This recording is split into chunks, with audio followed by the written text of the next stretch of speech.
쉽고 재미있는 시사 경제 채널 페페TV에서 알려드립니다. 국내외 외국인들이 평소 갈고 닦은 한국어 실력을 뽐내는 세계 외국인 한국어 말하기 대회에서 늘 언급되는 주제가 있습니다. 바로 한국인의 정입니다. 그만큼 마음을 주고 친밀한 관계에서 비롯되는 애착과 사랑이 강한 대한민국 사람들은 한번 사귄 사람들은 아껴주고 잘못을 이해하고 친근한 민족성을 가지고 있기로 유명합니다. 하지만 최근에 이렇게 정 많은 한국 사람들까지 한 번에 매몰차게 돌아서게 만든 국가가 있습니다. 바로 베트남인데요. 베트남은 한국인 입국 금지를 시행하고 일본과 손까지 잡는 뒤통수 행보를 이어가며 대한민국 국민들의 후두부를 얼얼하게 만들고 있습니다. 이후 정 많기로 유명한 한국인들도 바뀌기 시작했다는데요. 지금부터 심층 분석해보겠습니다. 페페TV 팩트 체크. 한국인 입국 금지 조치를 취한 나라와 규제가 심하지 않은 국가 사이에 명암이 조금씩 엇갈리고 있습니다. 당연히 대한민국 여행객들의 마음은 규제가 심하지 않은 나라로 쏠릴 수밖에 없습니다. 한국관광공사의 국민 해외 관광객 주요 행선지 통계에 따르면 2월 베트남을 방문한 한국인 관광객 수는 32만 1967명으로 전년 대비 16% 감소를 보였습니다. 시위 여파로 지속적으로 하락해오던 홍콩을 방문한 한국인 수 또한 1월에 전년 대비 77.7% 감소한 35,908명을 기록했습니다. 감소세를 보이던 와중에 2월 말 한국인 입국 제한 조치로 직격탄을 맞은 셈입니다. 홍콩은 14일 내 한국을 방문한 모든 외국인들의 입국 및 경유를 금지하고 있고, 베트남은 한국인 무비자 입국을 중단하는 등 강경한 조치를 시행 중입니다. 특히 대한민국의 여행객들의 베트남에 대한 반응은 냉담하리라고 느껴질 만큼 매몰찼습니다. 실제로 이런 현상들은 온라인을 중심으로 확산되어 가고 있는데요. 올여름 베트남 여행을 계획했다는 한 여행객은 온라인 커뮤니티에서 이미 출발한 우리나라 여객기를 긴급 회항시킨 사건부터 한국인 입국자 14일 격리 조치까지 한 베트남의 행보가 실망스럽기 그지없다고 말했습니다. 그러면서 말도 안 되는 트집 잡아서 혐한 분위기까지 형성하고 있는 베트남의 빈정상에서 이번 휴가 계획은 모두 취소할 계획이라고 분노를 표했습니다. 또 다른 예비 여행객 또한 베트남을 여행하려다 태국으로 행선지를 바꿨다며 상황이 나아지더라도 상한 기분이 되돌아올지 모르겠다며 앞으로도 다시 베트남을 방문할 일은 없을 것 같다고 말했습니다. 반면 3월 10일 기준 태국은 입국 내 발열 검사를 실시하고 14일간 자가격리를 권고하는 수준의 조치를 취하고 있습니다. 라오스도 검역 신고서를 작성하는 정도로 다소 온건한 상태입니다. 따라서 베트남으로 향하려던 여행객들의 발길이 태국이나 라오스로 바뀌어가고 있는 추세가 이어지고 있습니다. 아니, 베트남이 입국 금지했다고 정 많은 한국 사람들이 화가 나서 여행지까지 옮기겠냐라고 생각하시는 분들은 베트남의 행보에 대해 잘 모르고 하시는 말씀입니다. 실제로 오래전부터 베트남은 전쟁 당시를 기념해 주민들이 마을에 한국군 증오비를 세워두고 50년 전 가해의 주체를 명확히 지목하며 한국인들이 가한 고통을 기념하고 있습니다. 베트남 곳곳에 설치되었던 이런 한국인 증오비는 현재 전국에 3곳에 남아있는 것으로 파악되었습니다. 한마디로 원래 한국인들을 싫어한다는 겁니다. 여기에 더해 현 상황의 세계적인 확산으로 인해 베트남 현지에서 한국 공포증을 겪고 있다는 한국 연예인의 증언까지 나와 사람들을 경악하게 만들고 있습니다. 배우 최율 씨는 자신의 인스타그램에 그랩 택시기사가 보낸 한국인 거부 메시지라는 글과 함께 한 장의 사진을 공개했습니다.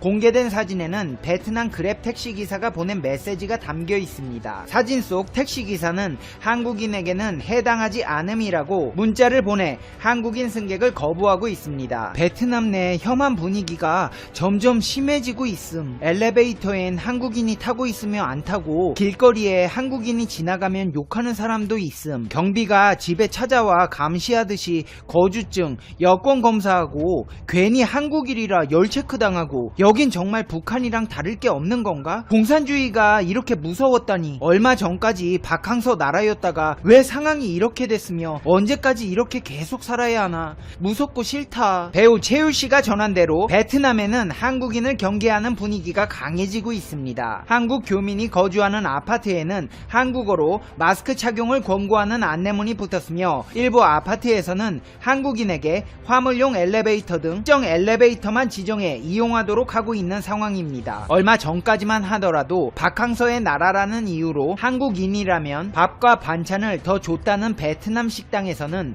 한국 사람인데 격리 안 해도 되느냐? 라고 비아냥거리는 목소리가 들리기도 한다는데요. 한국인이라는 이유로 택시에 승차 거부를 당하는 것은 물론 관광지 내에 있는 기념품 매장에서도 한국인이냐고 물은 뒤 맞다고 답하면 나가라고 하는 경우가 있다고 합니다. 특히 지난 24일 대구발 여객기를 타고 베트남 다낭으로 입국한 한국인 20명이 격리됐다가 이틀 만에 18명이 조기 귀국하는 일이 벌어진 후 현지인과 교민 사이의 갈등은 더 커졌다는데요. 격리 사태 이후 베트남에서는 공안이 한국인을 비롯한 외국인 거주지를 방문해 체온 측정 및 증상 여부 확인을 하고 있고, 이 과정에서 일부 한국인들이 검사를 거부하거나 문을 열어주지 않는다는 소문이 돌면서 베트남 내 온라인 커뮤니티를 중심으로 한국인을 비난하는 목소리가 높아지고 있다는 것입니다. 더군다나 폭행까지 있다는 글이 인터넷에 올라와 충격을 주고 있습니다. 아침부터 웬 날벼락인지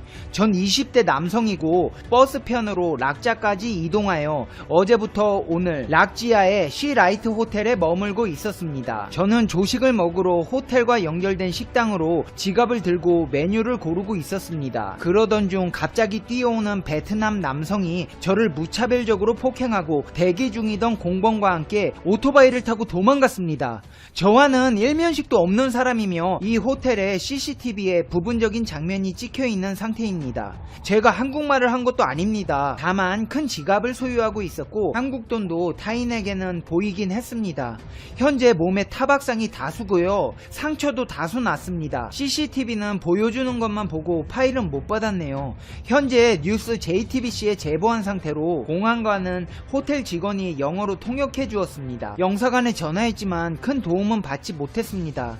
다들 조심하세요. 베트남 혐한의 시작은 YTN 보도에서 인터뷰한 교민이 반미를 빵 조각 몇 개 주었다고 한 보도가 원인이었습니다. 그 뉴스 이후 동남아에서 가장 좋았던 베트남과의 관계는 급속도로 나빠집니다. 교민의 해명에서는 처음 받은 음식이 반미였고 다음날 머핀이 나왔다고 말했으며 이것은 사실로 밝혀졌습니다. 그래서 빵 쪼가리로 표현한 것이 머핀을 얘기한 것이 아닌가 하는 의견도 있지만 반미도 빵의 일종이기에 의심받는 것도 이해되고, 이게 반미를 지칭하는 거였으면 사과하면 끝날 일이고 머핀을 말한 것이었으면 사소한 오해로 넘어갈 수 있는 문제였습니다. 물론 전통 음식이라 더 민감할 수 있다는 것을 감안해도 혐한이 될 문제는 아닙니다.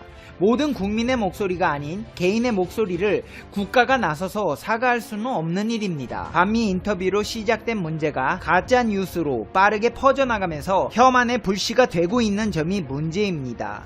베트남의 언론 자유 지수는 180개국 중 176위로 최하위권입니다. 177위인 중국과 179위인 북한과 비슷한 수준으로 베트남 국민들도 언론을 믿지는 않습니다. 대신 페이스북 등 SNS를 믿게 되었는데 SNS는 잘못된 정보가 빠르게 확산될 수 있는 최적의 장소입니다. 그래서 베트남에서는 의도적으로 잘못된 정보들이 퍼져나가고 있으며 한국인들에 대한 혐오가 더 커지고 있는 실정입니다. 이들이 도를 지나쳤다는 건 YTN에서 인터뷰한 사람들을 돼지로 비하하는 이미지를 만들어 조롱하고 있다거나 세월호에서 많은 한국인들이 죽어서 잘 되었다는 반응도 있으며 일제강점기 시절 위안부를 조롱하고 한국은 미국의 개라서 발전했다는 반응을 보이며 웹상뿐만 아니라 오프라인에서도 한국인을 혐오하고 있습니다. 그런데 이렇게 혐한 친일 기조로 가던 베트남에 일본인 한 명이 병에 걸린 상태로 베트남에 들려 베트남 보건당국에 방역 비상이 걸렸습니다. 캄보디아에서 베트남 항공을 이용해 호치민을 경유해서 일본 나고야로 간 일본인 승객이 확인되면서 베트남 보건당국은 이 일본인 승객과 같은 항공편을 이용한 승객 일부와 승무원 등을 격리하기 위해 동선 파악에 나섰습니다. 베트남 호치민시에 일본 M&A 센터 현지 법인까지 설립해가며 친일 기조로 가던 베트남에 일본이 와사비를 뿌린 셈인데요. 일본이나 베트남이나 둘이서 아주 짝짝쿵 죽이 잘 맞아 보입니다. 일본 사람들, 베트남 사람들 아주 그냥 한국 빼고 둘이서 잘해보세요. 이제 페페TV의 결론 듣겠습니다. Conclusion. 페페TV. 뭐요? 세월 안녕하세요. 상식이 되는 지식스쿨 최 기자입니다. 2003년 달의 저편으로 시작해 안데르센 프로젝트, 바넬과 아편, 그리고 작년엔 12년 만에 887로 한국을 찾아 공연을 한 캐나다 출신의 천재적인 연출가가 있습니다. 로베르 르빠주입니다. 그는 방송이나 각종 인터뷰에서 한국에 대한 긍정적인 말들을 해왔는데요. 한국인들은 굉장히 평화주의적이고 타문화에 대해 공격적이지 않다. 한국은 굉장히 모던한 곳이고 다른 동양권 나라들의 장점만 가진 나라라고 얘기했죠. 게다가 삼면이 바다인 한국은 동양의 중심에 있는데 요즘에는 지구촌 중심으로 부상하고 있다.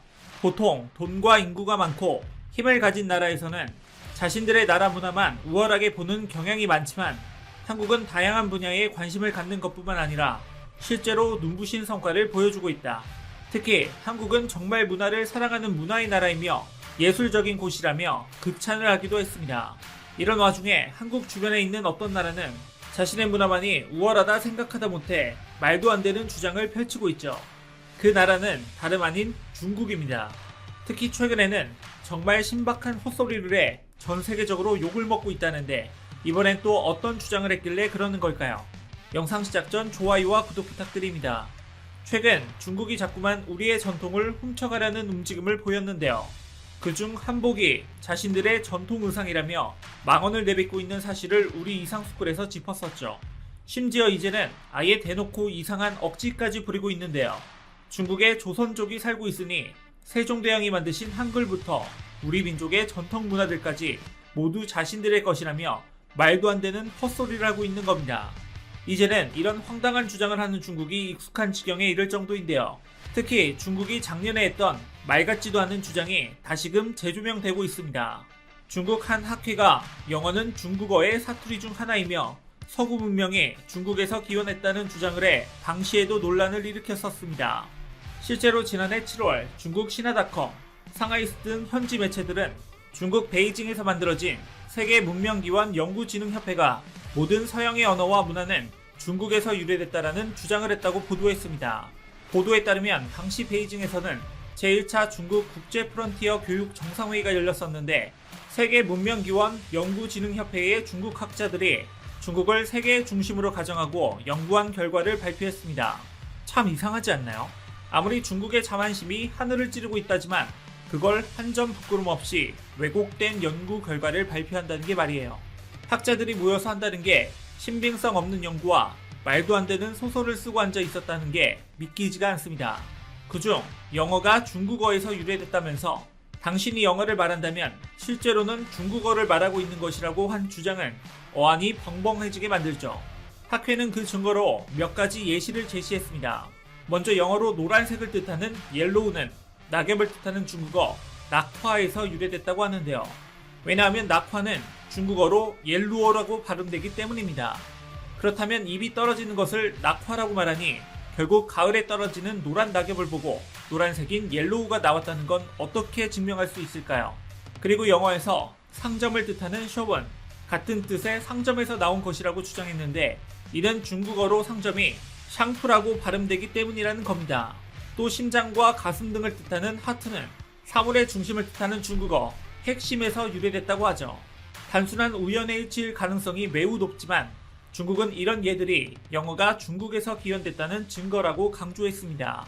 그러면서 영어의 어휘가 중국어의 발음과 의미를 기준으로 알파벳 26개를 다른 방식으로 조합해 만들어낸 것이라고 설명했고 현재 영어의 발음과 표기가 현대 중국어와 다른 부분에 대해선 수백 수천 년이 지나면서 각 지역에서 발음이 변화한 것이라며 한국어와 일본어, 러시아어 역시 중국의 사투리의 일종이라는 주장까지 나왔습니다. 진짜 맨정신으로는 전혀 받아들일 수 없는 데다 개그 프로에서나 나올 법한 이야기들이 학자들에게서 나온 것도 충격이죠.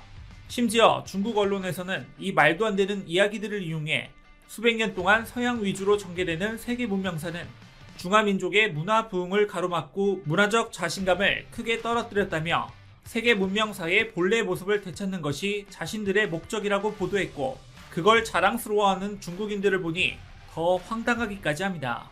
여기에 그치지 않고 중국은 한 발 더 나아갔는데요. 중국어가 프랑스어, 러시아어, 독일어 등 현재 사용되는 모든 서양 언어의 원천이라는 겁니다. 중국 학자들이 수십 년 동안 연구한 결과 나온 주장은 이렇습니다. 영어를 처음 사용했던 사람들이 당시 중국의 황제가 통치했던 인더스강에 살았는데 중국과 다시 접촉할 때까지 원시적인 야만인으로 살았습니다. 그래서 15에서 16세기 이전 유럽에는 역사가 없고 신화, 정설만이 있었으며 그리스, 이집트, 로마의 고대 문명이 모두 이 굴욕적인 과거를 은폐하기 위한 조작인 거죠. 게다가 18에서 19세기 유럽의 경제, 과학, 기술, 교육, 철학이 모두 중국에서 훔쳐간 것이고 심지어 마르크스의 사상도 실제 중국에서 나왔다는 겁니다. 여기까지가 중국 학자들이 수십 년 동안 연구한 결과입니다. 중국이 이렇게까지 엄청난 역사 왜곡을 하는 이유가 대체 무엇일까요? 그건 바로 마오쩌둥의 권력 투쟁으로 인해 벌어졌던 1966년 문화 대혁명 당시의 잘못 때문입니다. 이때 중국은 자신들의 고유 문화를 파괴시켜버리는 잘못을 스스로 저질러 놓고 지금 와서 소프트 파워가 전 세계에 더 큰 영향을 준다는 것을 깨닫고 무리수를 두고 있는 겁니다. 게다가 18에서 19세기를 지나 20세기에서는 중국이 가장 약했던 시기였는데 자만심이 하늘을 찌르는 중국인들 입장에서는 그런 굴욕적인 과거를 은폐하기 위한 조작과 같은 몰상식한 행동을 하는 거죠. 특히 중국이 영어권 나라들과 관계가 점점 나빠지면서 영어가 중국어의 사투리 정도밖에 안 된다는 그런 쓸데없는 자존심을 부리고 있는 겁니다. 이렇게 억지로 역사적 사실마저 부정하면서 중국은 자국의 문화 콘텐츠들을 전 세계에 우겨넣기 위해 부단히 노력하고 있습니다. 하지만 중국은 자신들의 행위에 부끄러워하긴커녕 도리어 당당한 모습에 지구촌 많은 나라들이 강하게 비판하고 있는 상황입니다. 이에 반해 한국은 정말 온전히 한국이 가진 문화예술적 능력을 통해 전 세계에 선한 영향력을 미치며 한국의 소프트 파워를 제대로 보여주고 있습니다. 특히 BTS, 블랙핑크와 같은 K-팝 아티스트들을 필두로 K-드라마까지 전 세계를 휩쓸고 있는데요. 혐한 감정이 심한 일본뿐만 아니라 아시아 콘텐츠에 대한 장벽이 높은 미국과 유럽 등에서도 인기를 끌고 있습니다. 최근 코로나19 확산 때문에 집콕족 등이 생겨나면서 콘텐츠 수요가 늘어났는데요. 이들의 긍정적인 영향력이 글로벌 온라인 동영상 서비스 중 하나인 넷플릭스 등을 통해 K-드라마를 새롭게 발견하고 주목하고 있습니다. 지난 8월 OTT 콘텐츠 순위 사이트인 플릭스 페트롤에 따르면 사이코지만 괜찮아는 14회가 방영됐을 당시 홍콩, 베트남 등 아시아 7개국에서 시청 1위를 차지했죠. 그리고 아시아를 넘어선 인기는 페루에서 4위, 호주에서 5위, 뉴질랜드에서 7위, 러시아에서 8위를 기록하는 등 27개국에서 10위권 안에 들었습니다. 일본에서는 한국 드라마 3편이 5위권에 들었는데요. 이태원 클라스 4위, 사이코지만 괜찮아 2위, 사랑의 불시착이 1위를 차지했습니다. 특히 동남아시아 시장에선 한국 드라마가 상위권을 휩쓸고 있죠. 베트남에선 한국 드라마 5편이 10위권에 든 건데요. 여기선 사랑의 불시착이 8위, 우리 사랑했을까 3위, 사이코지만 괜찮아가 1위에 올랐습니다. 그리고 특이한 점은 오래전 드라마인 꿈보다 남자와 응답하라 1988이 역주행해 각각 5위와 6위를 차지한 것입니다. 이런 결과에 전문가들은 한국 드라마가 미드, 1D에 비해 작품 구성이 치밀하고 깊이 있다는 평가와 함께 K-드라마가 대중성과 작품성에 다양한 장르와 주제를 통한 신선함까지 갖추면서 새로운 스토리텔링을 원하는 세계 시청자들을 사로잡아 사랑받고 있다고 분석했습니다. 또 한국 드라마는 색다른 이야기를 다양한 방식으로 풀어내는 능력이 뛰어난데요. 특히 사랑받은 드라마 중 사이코지만 괜찮아는 로맨스와 호러, 스릴러가 결합됐고 사랑의 불시착은 로맨스를 기본으로 하지만 남북 분단을 소재로 활용한 겁니다. 이렇게 K-드라마가 수많은 나라의 안방을 차지하자 해외 제작사들은 한국의 뛰어난 드라마 제작 기법을 공유하고 러브콜을 잇따라 보내고 있습니다. 영화 미션 임파서블, 터미네이터, 드라마 그레이스 앤 프랭키 등을 만든 미국 제작사 스카이댄스는 CJENM, 스튜디오 드래곤과 드라마를 공동 제작하게 되었는데요. 그건 바로 TVN 드라마 호텔 델루나를 미국판 TV 시리즈로 만드는 것입니다. 특히 이번엔 국내 처음으로 미국 유명 제작사와 공동으로 드라마를 기획 제작하게 됐죠. 다른 나라에 민폐를 끼치며 억지로 자신들의 왜곡된 소프트 파워를 과시하는 중국과 다르게 한국은 우리만의 능력으로 전 세계를 감동시키는 문화 강국이 되었습니다. 게다가 로베르트 르빠주가 말한 것처럼 보통 돈이 많고 인구가 많고 힘을 가진 나라에서는 자신의 나라 문화만 우월하게 보는 경우가 많은데 딱 그 모습이 중국과 닮았죠. 하지만 한국은 중국과 다르게 굉장히 타문화를 존중하며 문화적 협력을 확대해가고 있습니다. 덕분에 전 세계 사람들은 한국의 문화 콘텐츠를 향유하며 자연스럽게 녹아들고 있습니다. 우리 한국은 여기에 그치지 않고 가장 한국적인 것을 활용해 가장 창의적인 콘텐츠로 재탄생시켜 전 세계와 공유한다면 더 이상 말도 안 되는 중국의 헛소리가 멈추거나 아무도 듣지 않겠죠. 그리고 한국의 소프트 파워는 보다 강력해지면서 아무리 중국이 우리 것을 넘보더라도 믿어주는 나라 없이 오히려 비판만 더 받을 것입니다. 이와 관련된 여러분들의 다양한 의견 댓글로 남겨주시면 감사하겠습니다. 혹시 주식 하시나요? 소프트 파워 관련 급등 종목이 알고 싶으시다면 오른쪽 버튼을 클릭해주세요.